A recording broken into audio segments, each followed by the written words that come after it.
Shalom, kembali lagi bersama Sinasa. Kali ini Sinasa di episode keempat dan renungan hari ini akan dibawakan oleh Penatua Filia Margarita Kainage Tarega, Sarjana Teologia.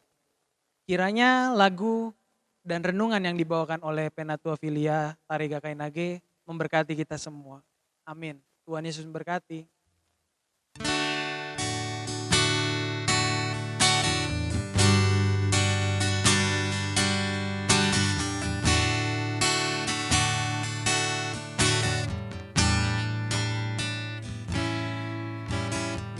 Besar dan ajaiblah karyamu,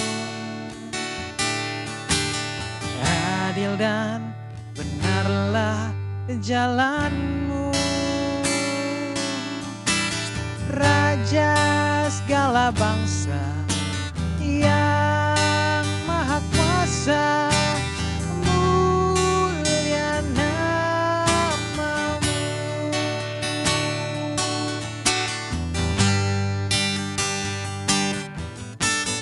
Besar dan ajaiblah karyamu, adil dan benarlah jalanmu, Raja segala bangsa yang maha kuasa, mulia namamu.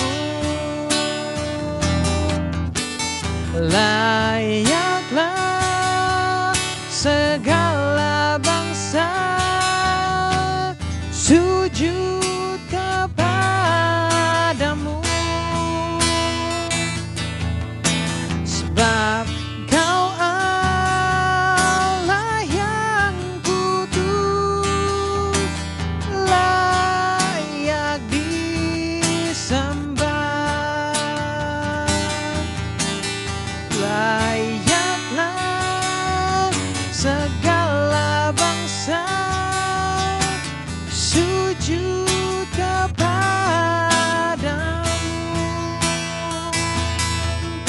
sebab Kau Allah yang kudus, layak disembah.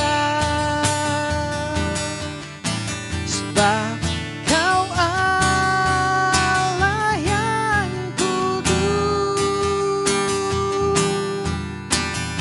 layak disembah.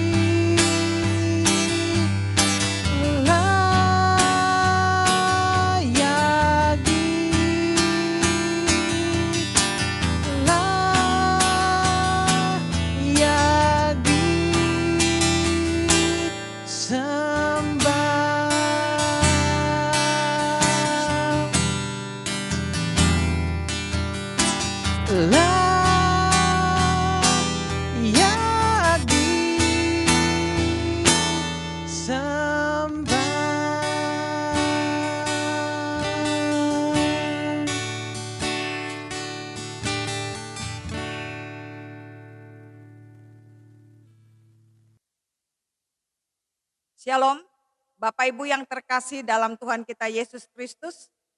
Bagaimana kabarnya? Yang pasti luar biasa. Apapun yang terjadi dalam hidup kita itu adalah biasa. Karena apa? Karena Tuhan kita itu luar biasa. Yang memampukan kita melewati setiap hal, suka, duka, pahit, manis. Kita boleh melangkah bersama Tuhan. Kita akan kembali merenungkan firman Tuhan sebagai dasar hidup kita, sebagai dasar keimanan kita. Mari untuk itu kita berdoa, minta pimpinan Tuhan. Kita berdoa. Allah Bapa di surga, kami sungguh bersyukur. Hari ini kami diberikan kesempatan untuk kembali membaca, merenungkan firman-Mu. Firman-Mu itu pelita bagi kaki kami dan terang bagi jalan kami. Berfirmanlah ya Tuhan kepada kami, curahkanlah isi hati-Mu kepada kami, sehingga kami boleh mengenal apa itu kehendak-Mu dan kebenaran-Mu. Dan dengan kekuatan Allah Roh Kudus kami dimampukan untuk menjadi pelaku-pelaku firman-Mu. Pimpin hamba-Mu yang penuh keterbatasan ini. Biarlah bukan karena hikmatnya, tetapi karena hikmat Tuhan. Sehingga semua pembacaan firman dan perenungan firman ini sungguh-sungguh menguatkan kami, jemaat-Mu, dan menguatkan kami di dalam perjalanan kehidupan kami. Dalam nama Tuhan Yesus, firman Allah yang hidup, kami sudah berdoa dan mengucap syukur. Amin. Bapak Ibu yang terkasih dalam Tuhan kita Yesus Kristus, Shalom, salam damai sejahtera, ya, Malun Semahe. Hari ini kita percaya kita ada sampai saat ini semua karena kebaikan dan anugerah Tuhan semata. Firman Tuhan yang akan kita renungkan pada hari ini terambil dari kitab Efesus 5 ayat 14 sampai dengan ayat yang ke-16. Efesus 5 ayat 14 sampai dengan 16. Saya akan bacakan kepada kita semua. Demikianlah firman Tuhan. Itulah sebabnya dikatakan, bangunlah hai kamu yang tidur, dan bangkitlah dari antara orang mati, dan Kristus akan bercahaya atas kamu. Karena itu, perhatikanlah dengan saksama bagaimana kamu hidup. Janganlah seperti orang yang bebal, tetapi seperti orang arif. Dan pergunakanlah waktu yang ada, karena hari-hari ini adalah jahat. Demikianlah firman Tuhan, berbahagialah kita yang membaca merenungkan firman Tuhan, serta melakukannya dalam kehidupan kita hari lepas hari. Haleluya. Bapak Ibu yang terkasih dalam Tuhan kita Yesus Kristus, untuk melihat orang itu hidup atau mati, kita sangat mudah untuk dapat mengidentifikasinya. Kita tahu ciri-cirinya. Kalau orang yang hidup, yang pasti dia itu bisa bernafas, bergerak, beraktivitas. Sedangkan kalau kita bandingkan, bagaimana dengan kehidupan beriman? Apakah kita dengan sangat mudah mengidentifikasi bahwa iman kita hidup, iman kita itu oke saja, iman kita itu dinamis? Nah, untuk saat ini kita lihat, memang secara realitas iman selalu dicirikan dengan secara physically atau secara fisik. Kalau orang itu rajin ke gereja, pelayanan, atau orang itu menjadi punya jabatan di gereja, otomatis dia akan dipandang sebagai orang atau hidupnya, hidup berimannya sungguh hidup. Namun apakah benar demikian? Yang kita tahu bahwa kehidupan beriman kita yang bisa menilai adalah Tuhan dan diri kita sendiri. Dan kita percaya pada hari ini kita kembali ditegur oleh firman Tuhan bahwa kehidupan beriman kita yang kita tunjukkan melalui kehidupan peribadatan kita, kehidupan pelayanan kita belum menjamin bahwa iman kita itu dinamis. Belum menjamin bahwa iman kita itu adalah iman yang hidup, belum menjamin bahwa iman kita itu adalah iman yang prima di dalam Tuhan Yesus Kristus. Seperti Rasul Paulus pada kitabnya di Efesus, yang kita tahu bahwa kitab Efesus ini ditulis oleh Rasul Paulus dari penjara, dia berada di Roma dan dia menuliskan kitab ini kepada jemaat di Efesus. Apa tujuannya? Apa tujuan penulisan kepada jemaat di Efesus? Karena Bapak Ibu yang terkasih dalam Tuhan Yesus Kristus, di Efesus ini jemaat yang sudah dibentuk, jemaat yang sudah mengaku Kristus sebagai Tuhan dan Juru Selamat, ternyata mereka masih terpengaruh dengan dunia ini. Kenapa? Karena mereka masih kembali menyembah berhala. Dewi-dewi Artemis yang dipercaya sebagai dewi kesuburan. bahkan penyembahan kepada kaisar, itu masih mereka lakukan. Bukan cuma secara ritual mereka menyembah Tuhan, bukan secara agama saja mereka ikut menyembah, tetapi cara hidup mereka, walaupun mereka sudah diselamatkan Tuhan, walaupun mereka sudah bertobat, tetapi ternyata mereka kembali lagi ke jalan yang salah, kembali lagi ke jalan yang lama. Itu bisa kita lihat pada ayat yang ketiga sampai dengan kelima, di mana Rasul Paulus sangat mengingatkan kepada jemaat di Efesus supaya mereka ini harus berhati-hati dengan iman mereka, dengan kehidupan beriman mereka. Kita baca di sini pada ayat yang ketiga. Tetapi percabulan dan rupa-rupa kecemaran atau keserakahan disebut saja pun jangan di antara kamu, sebagaimana sepatutnya bagi orang-orang kudus. Demikian juga perkataan yang kotor, yang kosong, dan yang sembrono.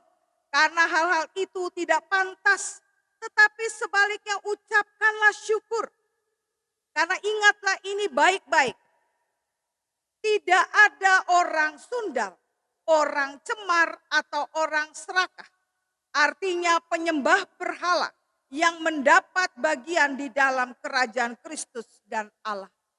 Rasul Paulus mengingatkan kepada jemaat di Efesus bahwa orang-orang yang melakukan atau kembali lagi ke jalan yang lama, kembali pada kehidupan yang lama, hidup cemar, hidup cabul, bahkan berkata-kata yang kosong dan sembrono, itu tidak akan mendapat bagian dalam kerajaan Allah.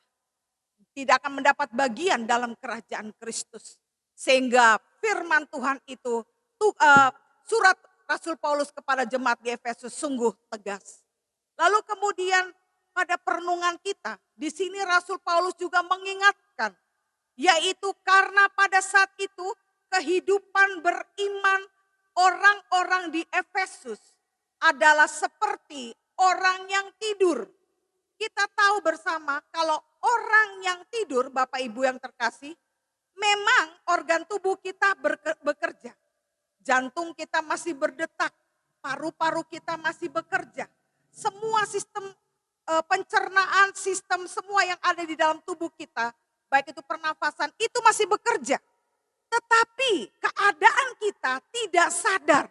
Dan itulah yang dicirikan, yang diidentitaskan Rasul Paulus pada kehidupan beriman jemaat di Efesus. Sehingga Rasul Paulus mengatakan, bangunlah hai kamu yang tidur, bangkitlah dari antara orang mati, dan Kristus akan bercahaya atas kamu. Bapak Ibu yang terkasih dalam Tuhan Yesus Kristus, kehidupan beribadah, kehidupan kita di dalam peribadatan, setiap minggu di dalam setiap perkumpulan persekutuan, ternyata masih belum menjamin kehidupan yang dinamis pada iman kita. Sehingga Rasul Paulus mengatakan, bangun. Karena apa? Apalagi di masa pandemi ini, itu adalah nasihat juga buat kita. Di masa pandemi ini, orang yang selalu sangat tergantung dengan gadget, itu sangat berpengaruh pada kehidupan manusia. Sehingga kalau kita lihat bahwa kita sehari-hari lebih banyak pegang gadget atau pegang Alkitab. Padahal 24 jam Tuhan memberikan waktu bagi kita. Tetapi kita lebih sibuk dengan apa yang ada di dalam kehidupan kita. Bahkan kalau sibuk bekerja, sibuk belajar, is okay. Tetapi kalau sibuk yang tidak berarti. Contohnya dengan bermain game yang terlalu berlebihan. Sampai malamnya lagi, sampai tidak punya waktu untuk bersekutu kepada Tuhan. Tidak punya waktu untuk mengerjakan akan tugas-tugas di rumah, mengerjakan tugas sekolah. Kemudian asik bermain medsos. Kalau bermain medsos mungkin hanya sekedar melihat atau hanya sekedarnya saja, tidak misalnya mencurahkan isi hati di medsos sampai akhirnya jadi eh, heboh, itu sepertinya tidak harus dilakukan oleh orang-orang Kristen. Jadi kalau kita melakukan itu berarti iman kita tidur. Kenapa iman kita tidur? Kita berada dalam ketidaksadaran akan kehadiran Tuhan. Tuhan itu hadir di saat apapun kita. Baik ketika kita berada di dalam tempat terang, bahkan di tempat-tempat tersembunyi. Ketika kita sendirian, Tuhan tahu apa yang kita lakukan. Dan Tuhan rindu supaya anak-anaknya, apabila hari ini kita masih terikat dengan hal yang sia-sia, hal yang menyakitkan hati Tuhan, mari bangun. Bangun, bukan cuma bangun tetapi bangkit. Jangan kita minta terang Tuhan bercahaya atas kita. Di sini ada tahapannya. Yang pertama kita bangun, kita mau sadar bahwa Yesus Kristus itu Tuhan dan Juru Selamat itu hadir dalam kehidupan kita. Di dalam segala hal, di dalam suka maupun duka, di dalam keberhasilan, bahkan di dalam kegagalan. Tuhan itu hadir dan kita harus menyadari hal itu. Jangan sampai kehadiran Tuhan dianggap sepi, padahal dialah sumber kehidupan itu. Bapak Ibu yang terkasih, saudara-saudara yang terkasih di dalam Tuhan Yesus Kristus. Pada hari ini kita kembali diingatkan untuk kita mau bangun di dalam iman. Bangun dari keterpurukan. Mungkin kalian juga, mungkin ada di antara kita yang merasa sedih. Ditinggalkan oleh orang yang terkasih. Bangun dari kepedihan. Bangun dari ketidaksemangatan. Dan ketika kita bangun, kita bangkit, kita percaya kepada Tuhan, terang Kristus itu akan bercahaya atas kita. Sama seperti di dalam firman Tuhan, bahwa ketika kita bangkit dari antara orang mati, dari kematian rohani kita, maka Kristus akan bercahaya di dalam kehidupan kita. Amin Bapak Ibu yang terkasih. Amin pasti jawabannya. Karena ketika Tuhan bercahaya atas hidup kita, apa yang mustahil Tuhan bisa buat. Apa yang tadi kita bilang tidak mungkin Tuhan akan bisa buat. Dia bisa menaikkan dan bisa menurunkan. Dia adalah sumber kehidupan kita. Jangan sampai kita tidak menyadari kehadirannya.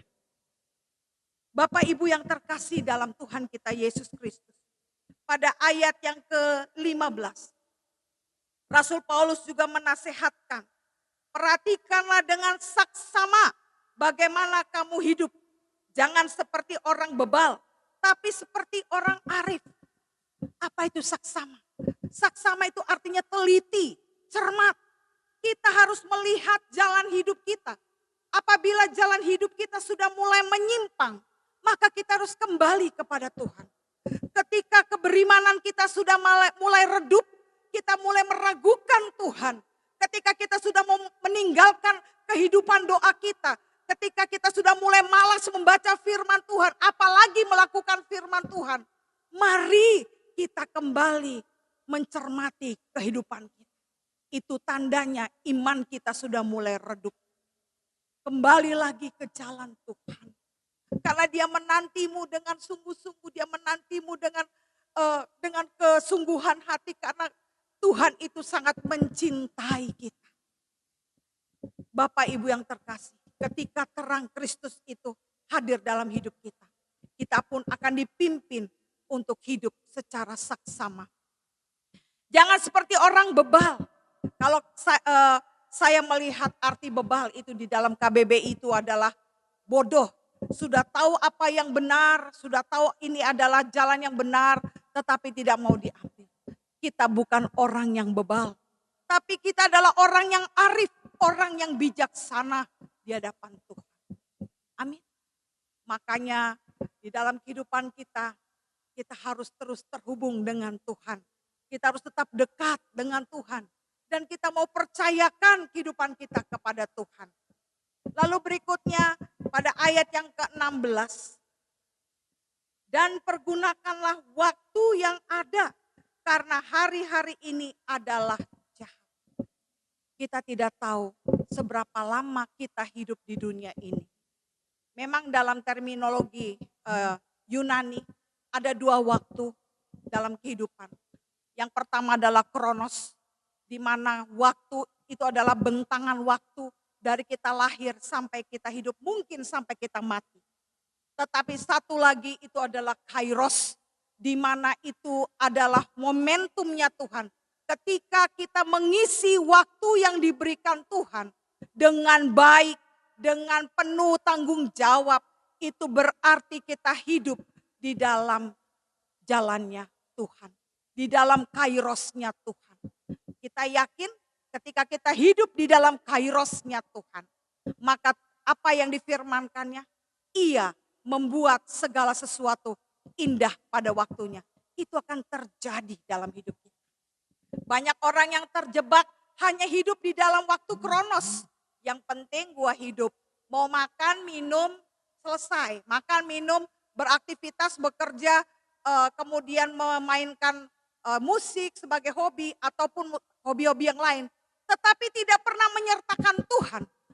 Maka pastinya hidup itu akan terjebak pada hidup yang tidak bermakna dan tidak bernilai. Dan tidak mempunyai tujuan. Tetapi kalau kita menyadari bahwa hidup ini adalah pemberian Tuhan. Dan kita melakukan waktu anugerah atau dikatakan opportunity atau kesempatan yang Tuhan berikan bagi kita dengan berjalan bersamanya. Kita pasti hidup dengan benar, hidup dengan saksama, dengan cermat. Dan hidup kita menjadi berkat. Hidup kita bermakna. Hidup kita mempunyai nilai. Karena apa? Kita mempunyai tujuan. Kita percaya bahwa kita mempunyai tujuan kita di dalam dunia ini adalah apa? Bapak Ibu tahu? Ya, 1 Korintus 10 ayat 31. Apakah kita makan?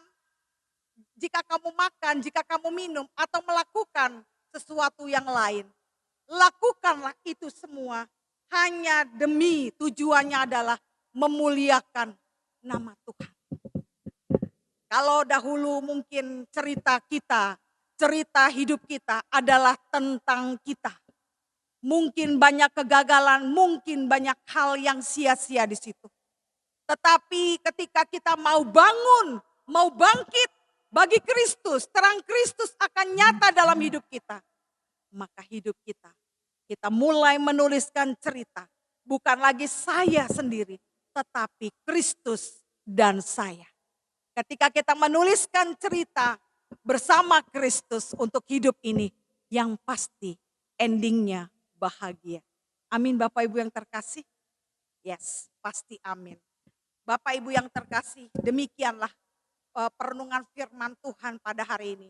Kesimpulannya adalah yang pertama, yang harus kita tanyakan dalam hidup kita. Apakah selama ini iman kita hanya sekedar iman yang kelihatan secara fisik? Kita beribadah, berdoa, masuk ke gereja.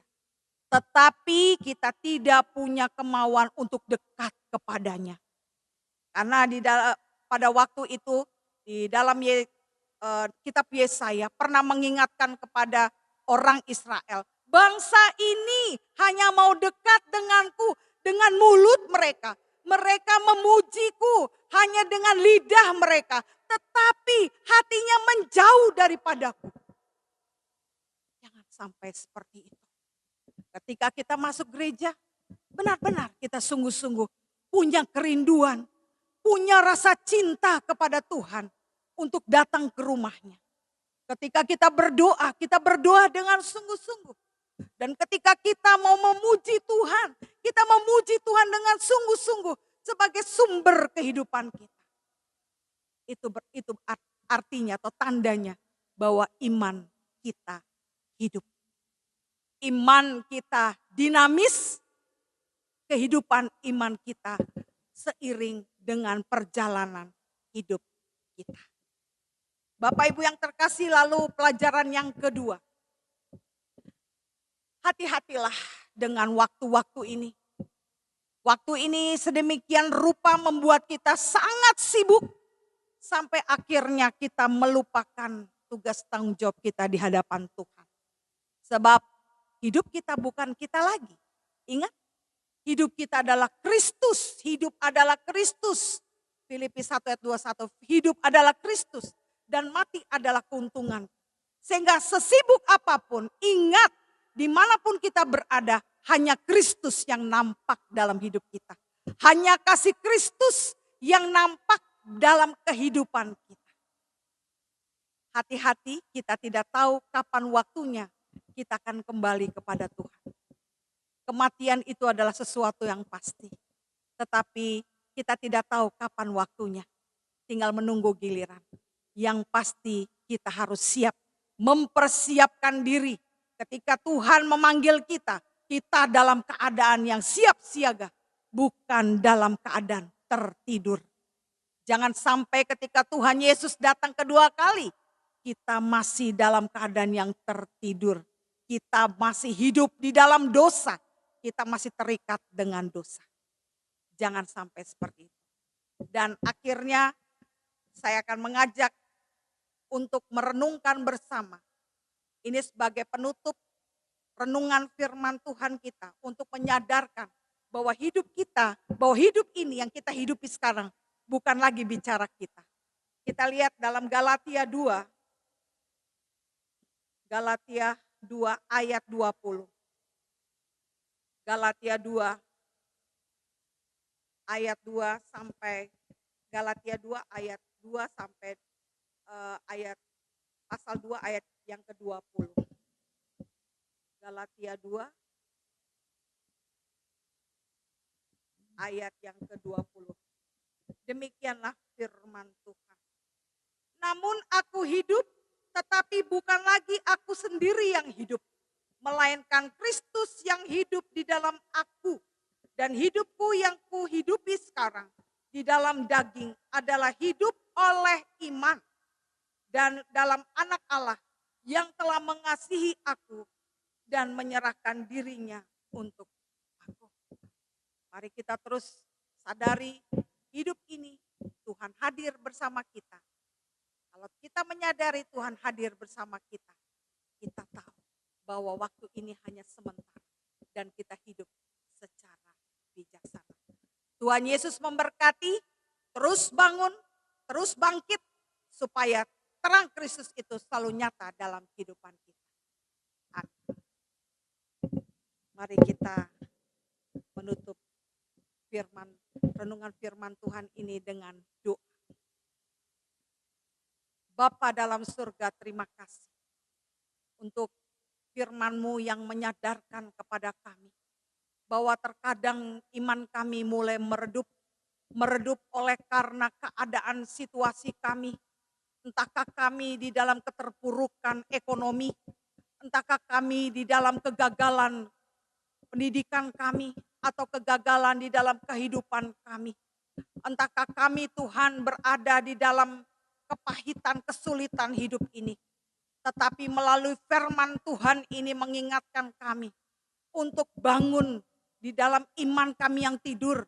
Menyadari bahwa Tuhan itu tetap ada dan hadir dalam hidup kami. Dan bangkit, karena ketika kami bangkit maka terang Kristus itu bercahaya atas kami. Biarlah hidup kami ketika terang Kristus itu berada di dalam kehidupan kami. Kami hidup dengan saksama, hidup dengan bijaksana untuk mengetahui bahwa waktu ini sementara. Dan kami percaya bahwa di dalam persiapan kami menantikan kedatangan-Mu yang kedua kali. Kami hidup di dalam pertobatan setiap hari. Kami hidup di dalam menjadi anak-anak terang setiap hari. Dan kami menjadi berkat dalam kehidupan kami setiap hari. Bahwa hidup kami bukan cuma sekedar cerita tentang diri kami.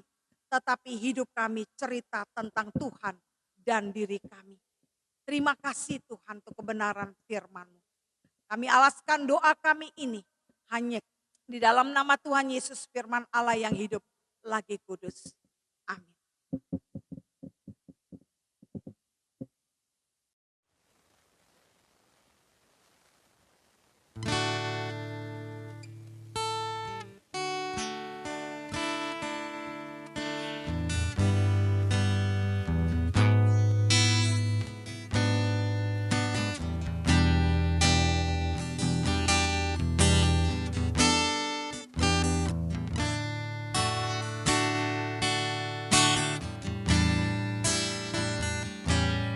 tenanglah kini hatiku. Tuhan membimbing langkahku di tiap saat dan kerja, tetap ku rasa tangannya. Tuhanlah yang membimbingku, tanganku dipegang teguh.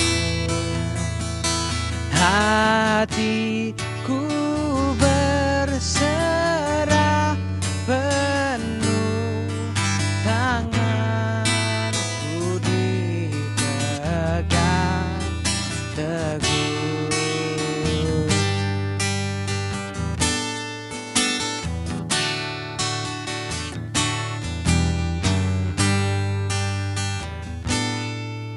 Tuhanlah yang membimbingku, Tuhanlah yang menenangkanku.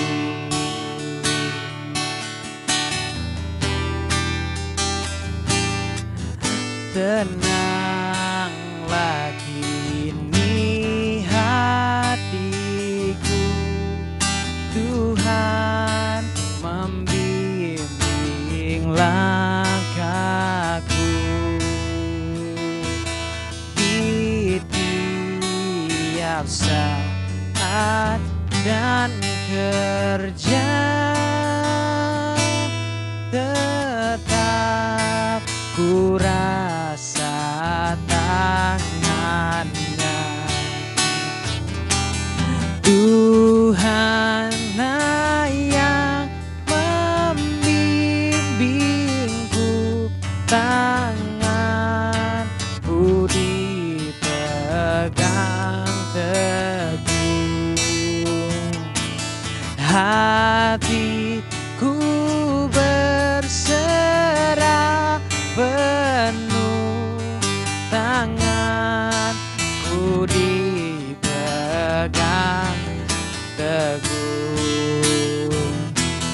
Tuhanlah yang membimbingku, tanganku dipegang teguh. Hatiku berserah penuh, tanganku dipegang teguh. Tanganku dipegang teguh. Tangan